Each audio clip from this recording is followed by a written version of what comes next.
კესარია აბრამიძის შემზარავი მკვლელობის დეტალებზე 26 წლის კაცი ვრცლად გამომძიებლებთან საუბრობს. ეს ჩვენება გამოძიებამ ბექა ჯაიანისგან დანაშაულის ჩადენიდან მეორე დღეს მოიპოვა.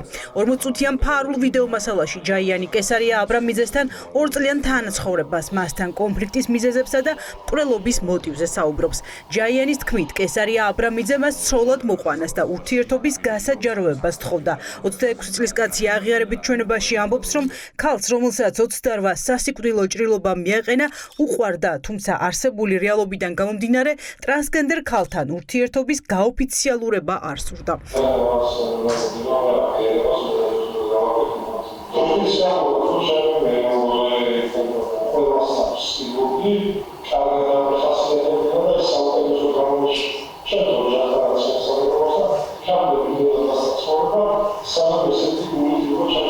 აღიარებითი ჩვენებიდან, რომელიც პოლიციამ ფარულად ჩაწერა, ირკვევა, რომ ურთიერთობის პირველ ეტაპზე ჯაიანი აბრამიძეს ოჯახის წევრებთან მალავდა. შეყვარებული ქალი დედას და დას დაუსწრებლად ეკას სახელით წარუდგინა.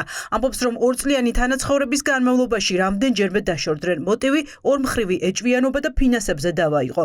ჯაიანი ამბობს, რომ მკვლელობის გადაწყვეტილება ბოლო დაშორების შემდეგ მიიღო.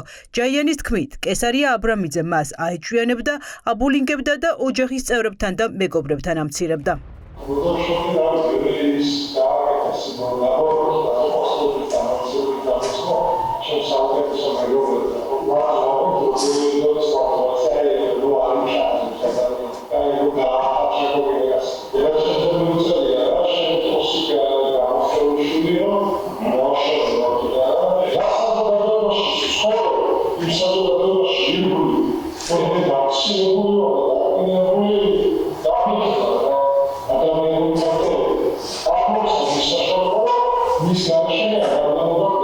ფარულ ვიდეო ჩანაწერში ჯაიანი ამბობს, რომ კესარია აბრამიძის მკვლელობის შემდეგ თვითმკვლელობას წინასწარ შეძენილი წნევის და ამწევი წამლებით გეგმავდა, თუმცა ვერ გაბედა. რამდენჯერ ჩაარტყა დანა საყვარელ ქალს ვერ იხსენებს. ამბობს, რომ აფექტში იყო, ახსოვს, რომ ბოლო წუთს გადაიფიქრა, თუმცა განზრახვა სისრულეში მაინც მოიყვანა.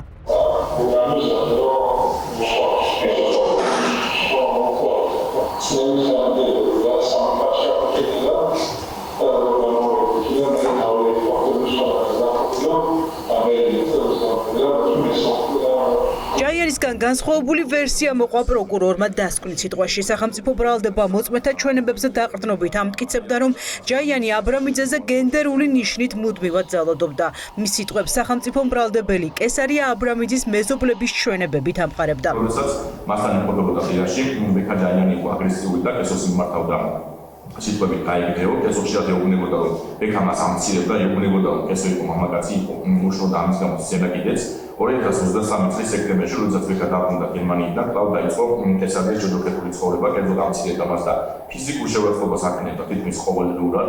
ეცემ დაახლოებით 3 თვის წინაშენა დაუჯერებული სხეული ელთან, თვალთან და მხრის არეში კესოს თქმით ისცემა ბექა ჯაიანმა, მიზეზი კი იყო კესოს ტელეფონზე შესული შეთხოვინობა. მკვლელობის დეტალებსა და პირადი ცხოვრების შესახებ ისმენდნენ დარბაში მსხდომი აბრამიძის და ჯაიანის ოჯახის წევრებიც. პროკურორი მტკიცებულებებს, მათ შორის სისხლში მცურავი მოკრული ქალის მკვლელობის იარაღის და პირადი მიმოწერების დემონსტრირებას დიდ მონიტორზე ახდენდა. ბექა ჯაიანი აღიარებს იმას, რაც ჩაიდინა და ნანობს ჩადენილ ქმედებას, თუმცა რა თქმა უნდა ის ვერ აღიარებს იმ ქმედებას და იმ ბრალდებას, რაც წარდგენილი აქვს საუნზებელ გარემოებთან დაკავშირებით. მას არ ჩაუდენია ეს განზრახულება გენდერის ნიშნით და განსაკუთრებით სისასტიკით. ოჯახის პოზიცია ურყევია, რაც თავიდანვე იყო, რომ მათ სურთ, რომ სასამართლო მიიღოს ერთადერთი სამართლიანი კანონიერი გადაწყვეტილება, რომ ბრალდებულის მიმართ დადგეს გამამტყუნებელი სასჯელი და სასჯელის სახედაზომად განისაზღვროს თავისუფლების უვადო აღკვეთა.